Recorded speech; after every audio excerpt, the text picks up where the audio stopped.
গত রাতে আমার টুইটার অ্যাকাউন্ট হ্যাক করে জামায়াত ইসলামী আমিরের ওনার টুইটার অ্যাকাউন্ট হ্যাক হয়েছে এবং কি উনি এই নিজের দেশের মুখে কোনো বলেছে অস্তিত্ব এরা রাখবে। টুইটার অ্যাকাউন্ট হ্যাক হয়েছে। তবে আমার একটা কথা, ঘটনা হওয়ার 9 ঘন্টা পর কেন বলবে যে আমার টুইটার অ্যাকাউন্ট হ্যাক হয়েছে? এটা হলো এক পয়েন্ট। আর 2 পয়েন্ট হলো, ইলেকশন আছে আর 10 দিন, গণায় 10 দিন হয়েছে। কেউ কি চাইবে তার জনপ্রিয়তা নষ্ট করার জন্য? এবং কেউ কি চাইবে তার যে ভোটটা নষ্ট করার জন্য?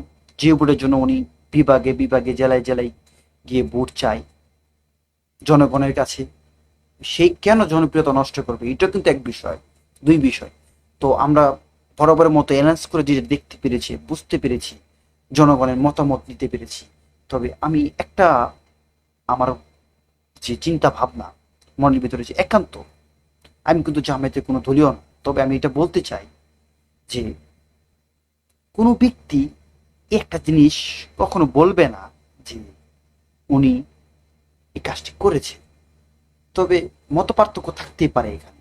এই যে বললাম আমি প্রথম শুরুতে যে কেন এই জায়গাটা গ্যাপ করে তারা বলবে, এটা অবশ্যই অ্যানালাইজ করতে হবে প্রশাসনে।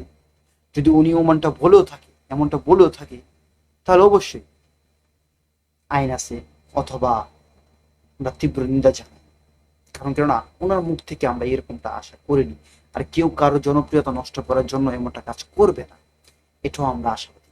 কেননা ধরো আমরা দেখেছি যে